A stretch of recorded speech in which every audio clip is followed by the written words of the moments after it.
ಸುಪ್ರೀಂನಿಂದ ಜಾಮೀನು ರದ್ದು ಬೆನ್ನಲ್ಲೇ ನಟ ದರ್ಶನ್ ಮತ್ತೆ ಪರಪ್ಪನ ಅಗ್ರಹಾರ ಜೈಲು ಸೇರಿದ್ದಾರೆ. ಸೋಮವಾರ ಪತಿಯನ್ನ ನೋಡೋಕೆ ತೆರಳಿದ್ದ ಪತ್ನಿ ವಿಜಯಲಕ್ಷ್ಮಿ ಗಂಟೆಗಟ್ಟಲೆ ಕಾದು ಬಳಿಕ ಭೇಟಿಯಾಗಿದ್ದಾರೆ.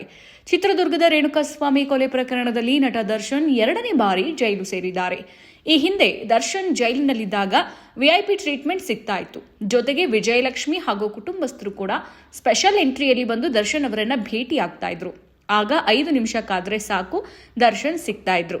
ಆದರೆ ಈ ಬಾರಿ ಸುಪ್ರೀಂ ಕೋರ್ಟ್ ಸ್ಟ್ರಿಕ್ಟ್ ಆದೇಶದ ಬೆನ್ನಲ್ಲೇ ದರ್ಶನ್ಗೆ ವಿಐಪಿ ಟ್ರೀಟ್ಮೆಂಟ್ ಬಂದ್ ಆಗಿದೆ. ಸೋಮವಾರ ದರ್ಶನ್ ನೋಡಲು ಜೈಲು ಬಳಿ ಹೋಗಿದ್ದ ಪತ್ನಿ ವಿಜಯಲಕ್ಷ್ಮಿ ಸುಮಾರು 2.5 ಗಂಟೆ ಕಾದ ಬಳಿಕ ದರ್ಶನ್ ನೋಡಿ ಮಾತಾಡಿಸಿಕೊಂಡು ಬಂದಿದ್ದಾರೆ. ಜನರಲ್ ಎಂಟ್ರಿಯಲ್ಲಿ ಕಳಿಸಿ ಕಬ್ಬಿಣದ ಜಾಲರಿಯಿಂದ ದರ್ಶನ್ ಜೊತೆ ಮಾತನಾಡುವಂತಾಗಿದೆ. ಜೈಲಲ್ಲಿ ದರ್ಶನ್ ಪರಿಸ್ಥಿತಿ ಹಾಗೂ ತಮಗಾದ ಅನುಭವ ನೆನೆದು ವಿಜಯಲಕ್ಷ್ಮಿ ಭಾವುಕರಾಗಿ ಹೊರಬಂದಿದ್ದಾರೆ. ಇನ್ನಷ್ಟು ಹೆಚ್ಚಿನ ಮಾಹಿತಿಗಾಗಿ ಫಾಲೋ ಮಾಡಿ ಬ್ರಿಗೇಡ್ ನ್ಯೂಸ್ ಕನ್ನಡ.